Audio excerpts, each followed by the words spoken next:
E também conduziram outros dois que eram malfeitores, para com ele serem mortos. E quando chegaram ao lugar chamado Caveira, chamado a Caveira, ali o crucificaram, e aos malfeitores, um à direita e outro à esquerda. E dizia Jesus: Pai, perdoa-lhes, porque não sabem o que fazem. E, repartindo as suas vestes, lançaram sortes. E o povo estava olhando, e também os príncipes zombavam dele, dizendo aos outros: salve-se a si mesmo, se este é o Cristo, o escolhido de Deus. E também os soldados escarneciam dele, chegando-se a ele e apresentando-lhe vinagre, e dizendo: se tu és o rei dos judeus, salva-te a ti mesmo. E também, por cima dele, estava um título escrito em letras gregas, romanas e hebraicas: este é o rei dos judeus. E um dos malfeitores que estavam pendurados blasfemavam dele, dizendo: se tu és o Cristo, salva-te a ti mesmo e a nós. Respondendo, porém, o outro repreendia-o, dizendo: tu nem ainda temes a Deus, estando na mesma condenação? E nós, na verdade, com justiça, porque recebemos o que os nossos feitos mereciam, mas este nenhum mal fez. E disse a Jesus: Senhor, lembra-te de mim quando entrares no teu reino. E disse-lhe Jesus: em verdade te digo que hoje estarás comigo no paraíso. E era já quase a hora sexta, e houve trevas em toda a terra, até a hora nona, escurecendo-se o sol, e rasgou-se ao véu do templo. E, clamando Jesus com grande voz, disse: Pai, nas tuas mãos entrego o meu espírito. E, havendo dito isto, expirou. E o centurião, vendo o que tinha acontecido, deu glória a Deus, dizendo: na verdade, este homem era justo. E toda a multidão que se ajuntara a este espetáculo, vendo o que havia acontecido, voltava batendo nos peitos. Diga graças a Deus, estamos sendo sempre. Glória a Deus. E se nós formos falar a respeito de algum título nessa noite, alguns títulos mais, poderíamos falar de detalhes e algumas atitudes exemplares de Jesus na hora, faltando poucos minutos para a sua morte na cruz do Calvário. Atitudes essas que nós temos que seguir como exemplo, até porque nós é que estávamos endereçados e condenados, éramos ao fogo eterno. Como podemos dizer que estava mediando a nossa morte, para a nossa condenação para o fogo eterno, seria a morte de cruz. Por quê? Porque todos nós também, diante da natureza pecaminosa que habita em nós também deveríamos ser crucificados em razão de sermos no mundo espiritual, no auge espiritualmente falando, pessoas malfeitoras. Todos nós em razão da natureza pecaminosa. Mas nosso verdadeiro e único Deus, Ele proveu a salvação para nós. Ele proveu a absolvição. Ele proveu para cada um de nós a salvação eterna, a vida eterna. E isso é de primazia para cada um de nós. E nós pregamos a verdade absoluta. E a verdade absoluta não é outra a não ser Cristo Jesus. A verdade absoluta é o Evangelho. A verdade absoluta é a palavra de Deus. A religião não contém verdades absolutas. Ela pode conter e até contém verdades paralelas, verdades extraídas de alguns costumes. Mas a verdade absoluta e inerrante é a palavra de Deus. É o Evangelho de Jesus Cristo.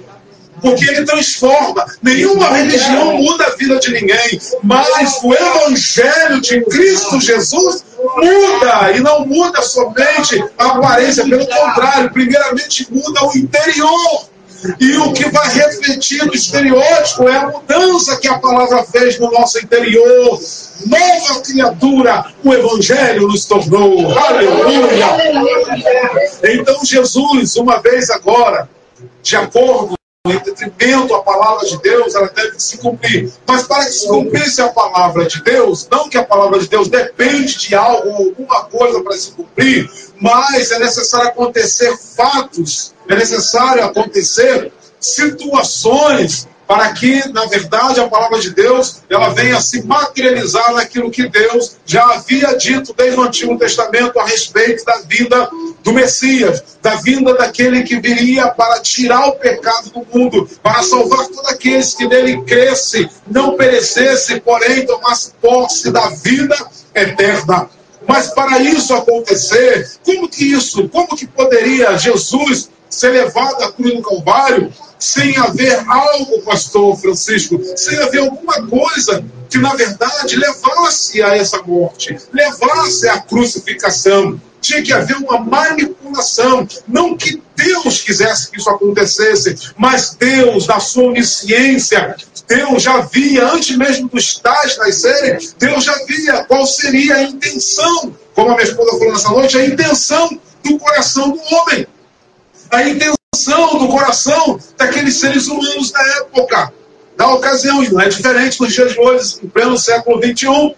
Então nós vamos ver, se você ler alguns, agora não, mas depois na sua casa refletindo, você vai reler, eu sei que você é um biblicista, é uma biblicista, ou seja, uma leitora da palavra de Deus, nós somos leitores da Bíblia Sagrada, então nós sabemos que falsificaram um testemunho contra Jesus para poder matá-lo, para poder crucificá-lo. Foi os doutores da lei, os sumos sacerdotes, aqueles que tinham posse da palavra do próprio Deus, aqueles que faziam posse e anunciavam e descreviam a palavra de Deus, pelo menos a Torá no Antigo Testamento, as leis de Moisés, dada por Deus, a lei de Moisés dada por Deus, porque Jesus, na verdade, para eles, na época, na sociedade atual daquela época, se tornou uma grande ameaça. Qual era a característica dessa ameaça? As características dessa ameaça seriam: Jesus tinha uma palavra poderosa, uma palavra de autoridade, tanto é que uma certa feita, entre tantas outras, foram prender Jesus, houve uma ordem literal para prender a Jesus, e quando os soldados chegaram lá, Jesus estava pregando, e de acordo com a lei não poderia interromper um culto, de acordo com a lei da época não poderia fazer calar-se naquele momento, tinha que esperar terminar o discurso para depois então prendê-lo. Só que aquela coisa, pastor Francisco, parar para aguardar Jesus terminar de pregar é conversão na certa. Porque enquanto Jesus está pregando a palavra verdadeira, porque ele era o verbo, vai entrando isso aí, a palavra vai entrando. E a palavra é viva, por isso que ela é a verdade absoluta. Se você pegar um livro de qualquer escritor famoso, você vai dizer, você vai contar, as pessoas vão ficar até maravilhadas, mas elas não vão ser convencidas pelo contexto que é daquele livro.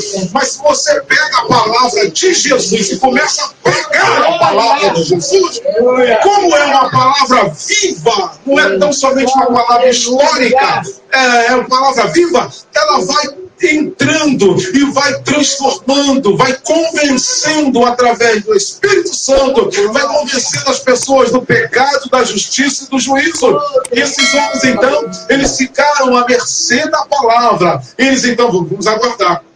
Quando Jesus terminar, a gente prende ele e leva ele ao nosso chefe. E Jesus está pregando. Nisso que Jesus está pregando, os olhos deles começaram a brilhar. Eles começaram a se maravilhar com a pregação de Jesus. E o Jesus pregou e terminou de pregar. E quando Jesus termina de pregar, um olha para o outro: vamos embora? Vamos embora. E quando eles chegam, aleluia, diante da autoridade máxima dele, do superior, o superior, você vai lembrar dessa passagem, o superior diz para ele assim: vem cá, cadê aquele Messias, cadê aquele Jesus, cadê aquele mestre que eu mandei vocês prendê-lo? Será que vocês também foram enganados por eles? Será que vocês também creram na palavra dele? Sabe qual foi o que eles, sabe o que foi que eles falaram para a liderança? Sim. Ele não prega como os escribas e fariseus. Ele prega como quem tem autoridade. Aleluia! A palavra de Deus é autoridade na nossa vida. Não é uma religião, é uma autoridade. Isso incomoda, isso inquieta. Isso gera perseguição para quem prega e vive essa verdade. Aleluia! E segundo item, primeiro, Jesus pregava com autoridade. E segundo, pregando com autoridade, eles já começaram a temer que Jesus poderia tomar o lugar deles, o lugar de poder, a titularidade deles. Então, peraí, Jesus tem que ser eliminado. Jesus não pode permanecer no nosso meio. Nós temos que arrumar um meio de matar Jesus. Porque tem uma multidão, onde ele para pregar, vai uma multidão atrás dele. E essa multidão que vai atrás dele não fica um dia nem 2 dias, não é coisa ilusitória, não. Essa multidão passa a amá-lo, passa a crer nele, simplesmente pela palavra de Jesus. Ele se diz ser o Filho de Deus, como pode isso? E realmente é o Filho de Deus, é o Filho de Deus. Então maquinaram, a que horas que eles maquinaram isso? Quando que eles maquinaram? De madrugada, uma hora imprópria. Por quê? Porque não era legal a condenação, o julgamento contra Jesus. Tinha que ser uma coisa maquinada. E eles se reuniram pela madrugada. Tanto é que veio um entre eles, sacerdote, vira: olha, por que vocês se reúnem de madrugada? Está errado. Por que se reuniram só eles durante a madrugada? Porque se fosse durante o dia, diante do povo, diante da multidão que seguia Jesus, eles não iam conseguir fazer isso. Tudo manipulado, às escondidas. Mas por que eles mesmos, então, os sumos sacerdotes não mataram Jesus? Porque, apesar deles estarem fazendo a coisa errada, eles achavam que estavam fazendo a coisa certa. Por quê? Nós não podemos matar Jesus, porque o mandamento de Deus diz: não matarás. Eu quero já conjecturar trazendo para o dia de hoje, que não adianta ficar lá atrás, já 2 mil anos e pouco lá atrás, sem dizer o que está acontecendo e o que acontece no dia de hoje. Às vezes tem muitos entre nós que não matam, dizendo que obedece às Escrituras, mas maquina por detrás para que você morra. Maquina com a língua, muitos maquinam até com alguma ferramenta. Ele mesmo não usa a ferramenta, mas ele entrega a você para quem tem a ferramenta. Você está entendendo que tipo de ferramenta eu estou falando?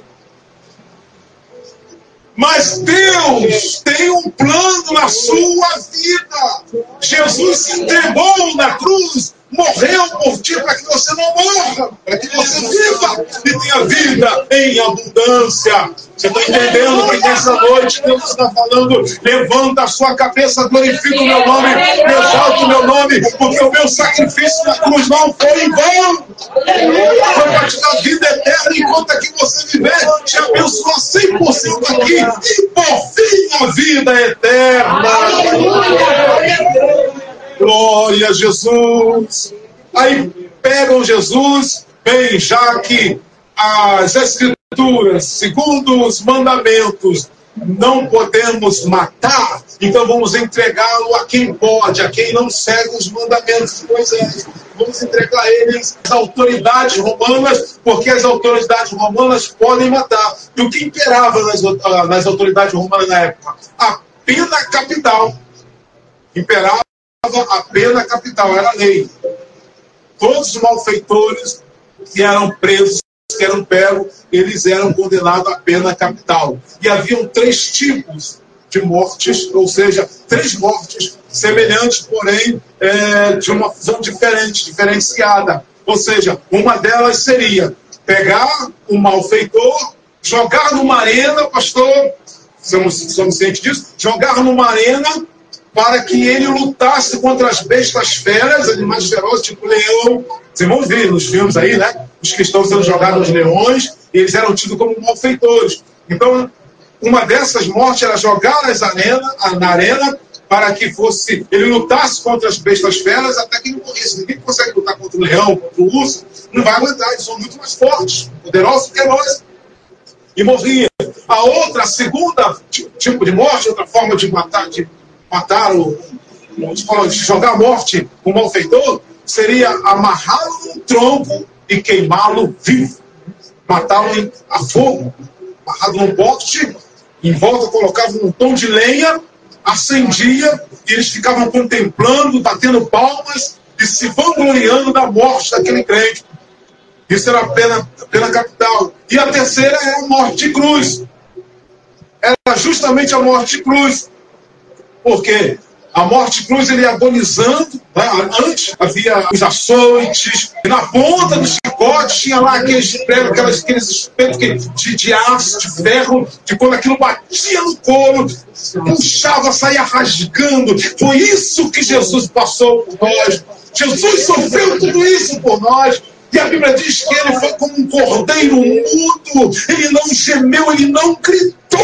Aleluia! Ele não gritou diante dos homens, não. Ele foi como um cordeiro mudo. Aleluia! Eu tenho a certeza, eu não tenho dúvida disso, porque ele é Deus. Ele pensou em mim, pensou em você. Ele nos viu no dia de hoje aqui, no preparatório da ceia dele, para uma vez mais fazermos parte do corpo e do seu sangue. Então Jesus foi sendo arrastado, esbofeteado, cuspido, e deixaram Jesus nu. Muitos poucos pregam a esse respeito, mas a realidade é essa, porque a intenção primeira era de envergonhar Jesus, e não tem coisa pior, porque eles sabiam que estava escrito nos mandamentos lá, nos livros de Levítico, em Êxodo está escrito que não descobrirá a nudez da mãe, do pai, do filho, do primo, do tio, do seu irmão. Não descobrirá a nudez. Então, vamos rasgar as vestes. Está aí na Bíblia, você leu isso. Vamos rasgar as vestes, deixaram Jesus no meio da multidão. Sem nada, sem nada. Aleluia. O Filho de Deus, diante da multidão, sem roupa alguma, sendo envergonhado, sendo trucidado, sendo moído. Olha o amor de Deus, quão grande é o amor de Deus por nós. Quão grande, quão inexplicável é o amor de Deus por nós. Lá no livro de Isaías está escrito que agradou a Deus moê-lo. Olha só, a Bíblia está dizendo que Deus se agradou e moeu o filho dele, pastor, por causa de mim, por causa do Senhor, por causa de você, por causa dessa humanidade, que como aquela multidão, a metade daquela multidão, virou as costas para Jesus, zombavam de Jesus, até por eles Deus se agradou e moeu o filho dele. Aleluia! Por que Deus se agradou? Porque Deus sabia que uma vez, ele moendo o filho dele, deixando o filho dele passar por tudo aquilo, nenhum de nós, uma vez crendo e perseverando até o fim, iremos para o fogo eterno. Não seremos lançados no lago de fogo, porque o Pai, Deus, se agradou em moer o próprio Filho para nos livrar do fogo eterno. Ei, glorifique a Deus! Glorifique a Jesus! Não abandone a Jesus! Não largue a Jesus! Ah, pastor, mas a luta está grande! E o que Jesus passou? Imagina Deus no trono, vendo tudo aquilo e dizendo: não vou voltar atrás da minha palavra. Ele tem que morrer, senão não será salvo. Senão a Érica, a Ironete, senão o meu povo não será salvo. Oh, Espírito de Deus, glória a Jesus. Pegaram dois malfeitores, levaram junto, como nós lemos no versículo 32, juntos. Vocês já notaram que às vezes tem situações que acontecem pelo fato de estar tudo junto. Aí Aí acaba confundindo. Você pensa, é tudo igual, é tudo a mesma coisa. Coloca Jesus bem no meio, os dois malfeitores, vai, coloca os três ali. Então, entre malfeitor e malfeitor, tudo é malfeitor. Mas quem conhece Jesus sabe que ele é puro, que em tudo ele foi tentado, mas em nada ele pecou. Diz as Escrituras Sagradas. Diz a palavra de Deus que é a verdade absoluta. Então, para que ninguém ficasse na dúvida, os próprios malfeitores, um dos próprios malfeitores, ele confessa isso pendurado na cruz. Ele ainda teve força missionária para dizer, como nós lemos aqui. E quando chegaram a um lugar chamado A Caveira, esse lugar, na verdade, era fora das muralhas de Jerusalém, da cidade de Jerusalém. Havia uma elevação, por isso que é chamado lugar de caveira, tinha um nome, lugar chamado de Caveira, porque nessa elevação ela tinha o formato de um crânio, né? Simbolizando a própria morte, né? E agora levam para lá. E dizia Jesus, olha só, enquanto Jesus está machucado, doído, todo moído, carregando a cruz, quando pendura, levanta ele na cruz, cumpre-se as Escrituras, assim como a serpente foi levantada no deserto, é necessário que o Filho do Homem também seja levantado na cruz do madeiro. Agora, Jesus diz, diante de toda aquela situação, ele diz assim, Pai, perdoa-lhes, Pai, porque não sabem o que fazem. E repartindo suas vestes, lançaram sorte. Aqui, obrigado. Esse lançar sorte aqui, dividido em 12 pedaços da tipologia, são as religiões que você tem hoje e que falam em nome de Jesus, mas não seguem os preceitos da doutrina de Jesus Cristo. E mais, quando Jesus fala, perdoa-os, porque não sabe o que faz, já estava lá profetizado que isso aqui iria acontecer também, meu irmão. Que ele seria açoitado e que ele iria perdoar os seus acusadores e os seus assassinos. Quem de nós, irmãos, vamos proclamar, perdoa ele, você sendo açoitado, sendo já crucificado ali. Mas Jesus nos deu um grande exemplo, a atitude exemplar de Jesus na cruz do Calvário, de amor, de compaixão. Sabe por que Jesus disse isso? Salmo 14, 2, 3.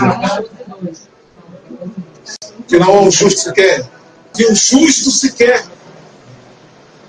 Aí em Romanos também nós encontramos, Romanos 3, 10, não há nenhum justo, sequer nenhum justo.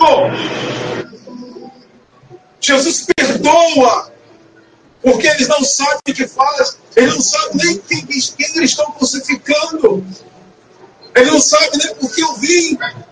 Os sumos sacerdotes, eles têm ciência, mas esses aí que estão me crucificando, ao qual eles entregaram, tanto é que quando Jesus está diante de Pilatos, antes disso, desse episódio, Pilatos diz assim, ô Jesus, fala comigo, eu tenho poder para te crucificar e tenho poder para te libertar. Jesus diz assim para ele, olha, nenhum poder tu teria se o meu Pai que está no céu não tivesse dado. Nenhum poder você teria. Aí Jesus completa e diz assim, maior pecado cometeu quem me entregou a vós. Jesus estava falando de quem sabia, de quem entendia das Escrituras. Porque aquele que entende das Escrituras, uma vez pecando, comete maior pecado daquele que está no mundo, que ainda é tido como inocente. Quando eu passei a entender esse versículo, pastor, Eu acabei com aquela coisa que me ensinaram, eu aprendi, não culpo a ninguém, porque quem me ensinou assim aprendeu também, dizendo que para Deus não tem pecadinho, pecado médio e pecadão. Tem sim. Se Jesus disse para Pilatos, maior pecado cometeu quem me entregou nas suas mãos. Se tem maior, tem menor. Se tem maior e menor, tem médio também. Mas os três são pecados. Que é pequeno, que é médio, que é grande, é pecado diante de Deus. Mas quando ele fala maior pecado cometeu, são dos crentes, são nós, que sabemos que nós não devemos pecar e pecamos. Sabemos que não devemos falar mal e falamos. Você está entendendo? Maior tem pecado grande, sim. Maior pecado comete aquele que conhece a verdade, mas insiste em praticar a mentira. Espírito da verdade, Espírito de Deus. E quando Jesus fala, perdoa-lhes, Jesus está dando exemplo para que todos nós também venhamos perdoar incondicionalmente. Agora, que pecado Jesus cometeu para pedir ao Pai que perdoe? Deixa eu te falar algo. Antes dele pedir ao Pai, ele mesmo já tinha perdoado. Porque a responsabilidade, se a salvação é individual, para nós, Jesus não precisou ser salvo, ele é a salvação. Logo, a responsabilidade é pessoal.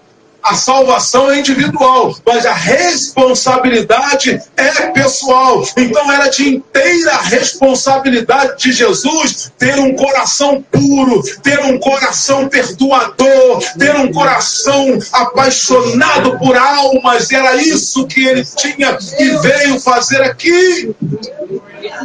Esse exemplo que Jesus deu ali na cruz do Calvário de perdoar é transferido para nós. Ele está dizendo assim, olha, assim como eu vos amei, assim como eu vos perdoei, amai-vos uns aos outros e perdoai-vos uns aos outros. E se houver pecado entre vós, perdoa, para que os pecados sejam perdoados entre vós mesmos. Eu já fiz a minha parte, agora façam a parte de vocês também. Oh, Espírito de Deus. E esse exemplo que ele nos dá, ele está dizendo, perdoa-lhes. Porque quando nós perdoamos alguém, irmãos, isso chama a atenção de muita gente que fica sabedor. Quer ver um exemplo? Quando você perdoa alguém, você com a sua razão, humanamente falando, porque na nossa humanidade nós temos razão em tudo, né? Eu tenho razão. A Bíblia diz que a multidão batia no peito, né? Nós estamos certos, crucificamos a pessoa certa. Tinha que ser crucificado mesmo. E na nossa razão, o ser humano, na sua razão, muitas das vezes, diz, não, é isso mesmo e pronto, acabou. Eu tenho razão. Só que Jesus está nos ensinando que não tinha e não tem ninguém melhor do que ele para ter razão. Porque ele nunca errou e nós somos errantes. Jesus nunca errou em nada. Jesus errou em nada, em palavras, em gestos, em caminhada, sabe? Em nada. Em atitude, Jesus nunca errou em olhar. Nada. Ele nunca errou em nada. Foi tentado em tudo, mas não pecou em nada. Mas ele perdoou. Então, responsabilidade pessoal dele, ele perdoou. E depois ele pede o Pai para perdoar. E o Pai perdoa, porque o Pai olha para o Filho e vê que o Filho está cumprindo a vontade dele. E quando nós perdoamos, não pensar em vós que está fazendo um favor para a pessoa que errou contigo, não. Quando eu perdoo alguém, o meu semelhante, quando eu perdoo você, ou quando você me perdoa, você não está fazendo nenhum favor para mim, você está tão somente liberando um peso, um veneno que estava dentro de você, porque quem não consegue perdoar é porque está odiando, e quando você perdoa, você deu lugar ao amor e o ódio saiu.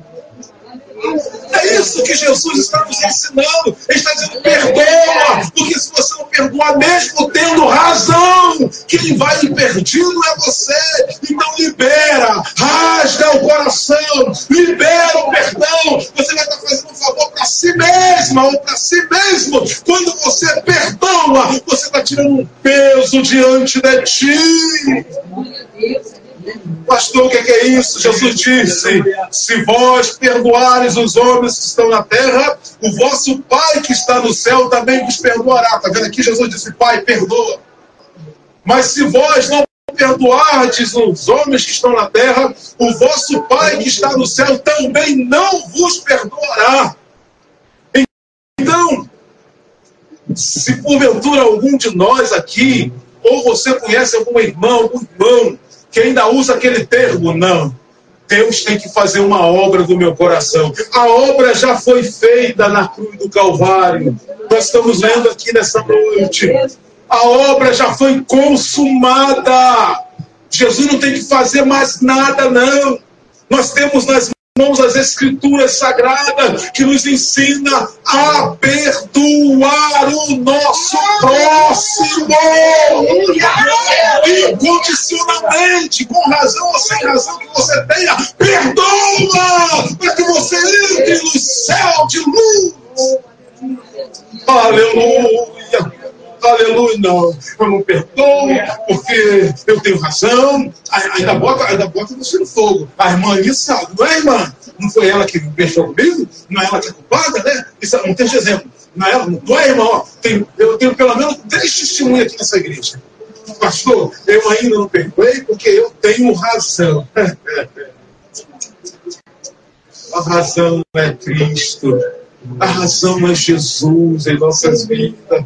Ele é a nossa razão. Se ele que não pecou e não fez mal a ninguém, perdoou, e nós. Glória a Deus. E também os soldados, versículo 16, escarneciam-se dele, chegando-se a ele e apresentou-lhe vinagre. O vinagre era para prolongar mais o sofrimento. Era para evitar de desmaiar, né? Quando alguém está desmaiado, aquela moda antiga, pegar vinagre, né? Cheirar vinagre, ele volta assim, né? Então, apresentaram o vinagre para Jesus, para prolongar o sofrimento dele, para ele se manter vivo, para sentir mais dores ainda, para intensificar. E Jesus rejeitou aquela esponja molhada no vinagre. Versículo 19. E um dos malfeitores que estavam pendurados, blasfemando dele, dizendo: se tu és o Cristo, salva-te a ti mesmo e a nós. Aí o outro diz assim, respondendo, porém, o outro repreendia-o, dizendo: tu nem ainda temes a Deus, estando na mesma condenação? Quem? Tu nem ainda temes a Deus. Espera aí. Por que ele, pastor, falou que tu nem ainda temes a Deus?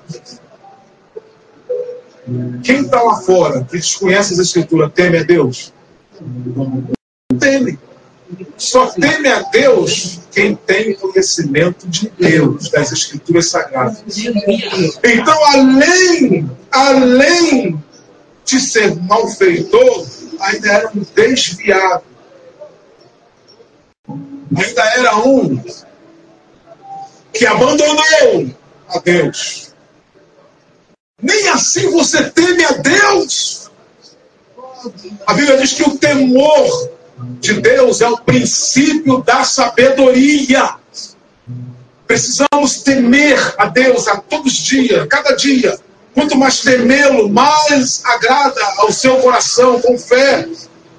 Nem assim você teme a Deus, nós não. Versículo 1, nós, na verdade, olha só, olha a declaração. Nós, na verdade, ou seja, não é mentira, não. Nós estamos aqui sendo crucificados porque verdadeiramente nós somos ladrões, malfeitores, assassinos, homicidas. Nós merecemos a morte de cruz. Nós vamos morrer. E após a morte de cruz, o corpo era jogado, não era enterrado o corpo.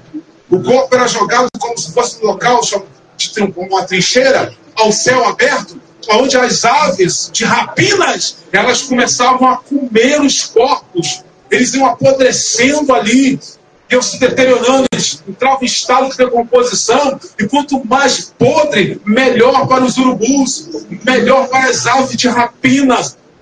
Então eles seriam jogados ali, e foram lançados ali. E nós, na verdade, com justiça, porque recebemos o que os nossos feitos mereciam, mas este nenhum mal fez, e disse a Jesus: Senhor, Senhor, aleluia. Ele do lado de Jesus: Senhor, lembra-te de mim. Ele não falou, lembra-te de nós, porque outro já tinha blasfemado, outro tinha já rejeitado. Não. Ei, sabe que Deus está nos ensinando essa noite? Não é que Deus deixou de ter misericórdia de outras pessoas, não. Mas para de ficar intercedendo por pessoas que já deixou bem claro que não tem temor de Deus. Aquele que você fala, você entrega uma revelação, entrega uma visão, você exorta ele e diz: ai, irmão, ora por mim, ai, tem misericórdia. Às vezes eu até quero me acertar, mas eu estou tão fraco. Isso aí sim. Mas tem pessoas que você está falando do amor de Deus, pessoas que conhecem a palavra, crente afastado, e diz assim: ai, irmão, Deus sabe todas as coisas, um dia Deus me leva, um dia, irmão, deixa eu curtir, fica gastando o seu tempo, não vai orar, porque você sabe, você está vendo que quer até retornar, quer até ficar firme, mas está fraco, não aguenta, não tem o mesmo suporte, não tem a mesma estrutura espiritual que você tem. Não estou falando de desamor aqui, não. Não estou falando aqui de você fazer acepção de pessoa, não. Vocês estão me entendendo.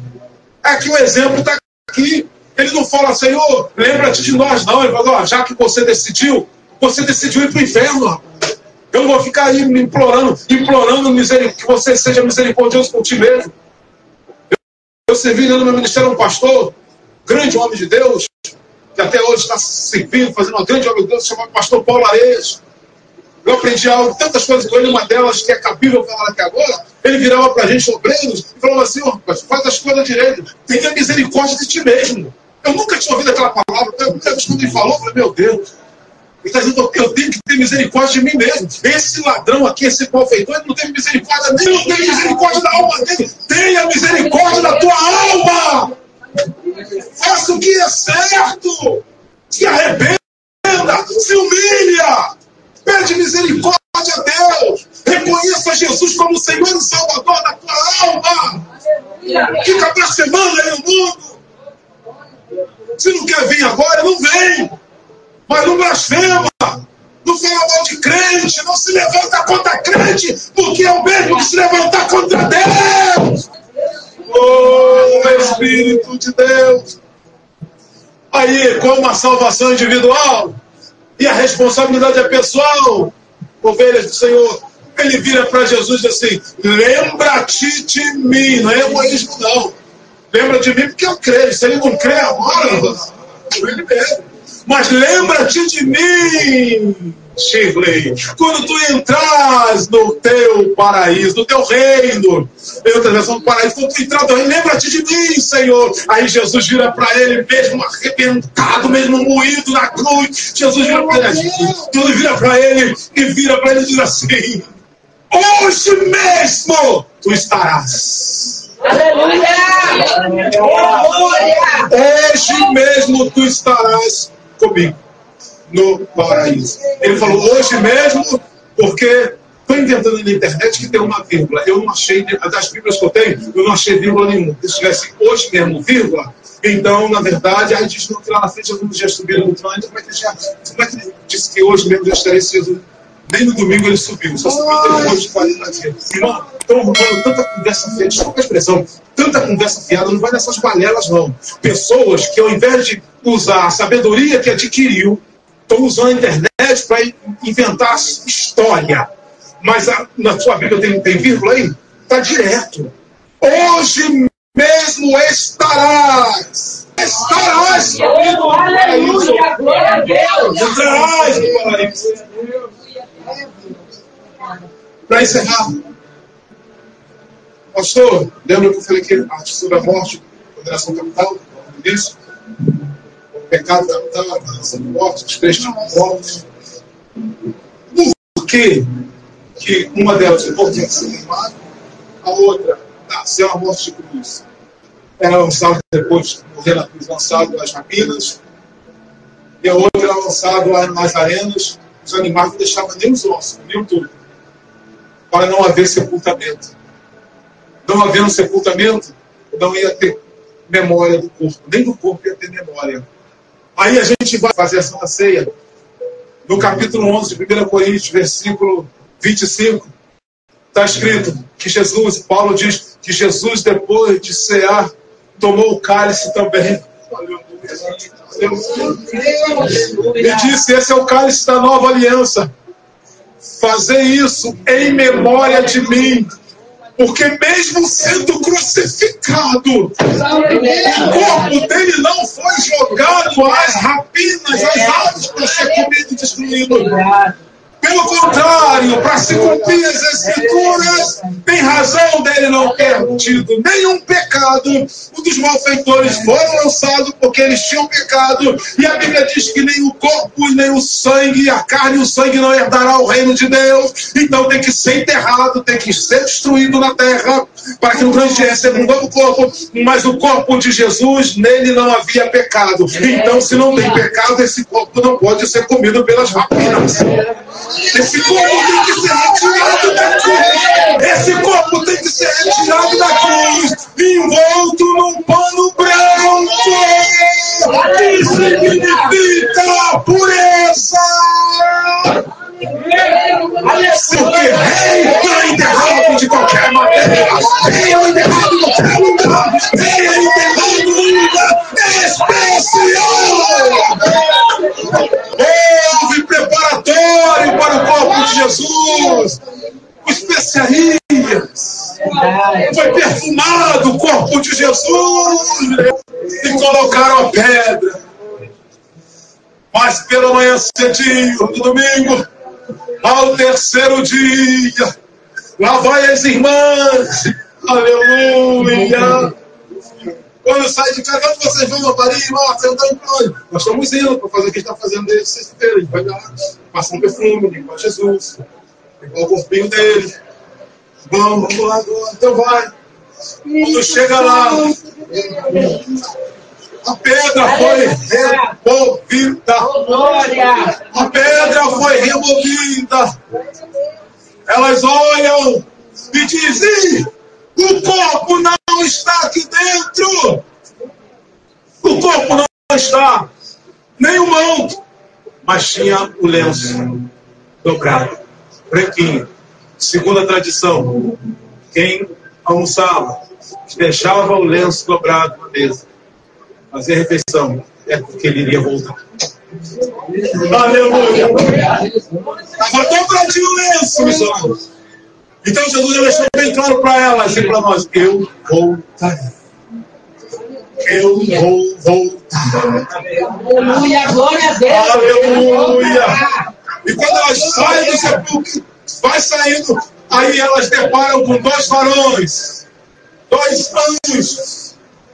E eles perguntam: a quem procurais? A Jesus? Ele não está mais aí. Ele ressuscitou dentre os mortos. Vai e avisa para os discípulos: ele ressuscitou. Fazei tudo isso em memória dele. Deus abençoe a todos, em nome de Jesus.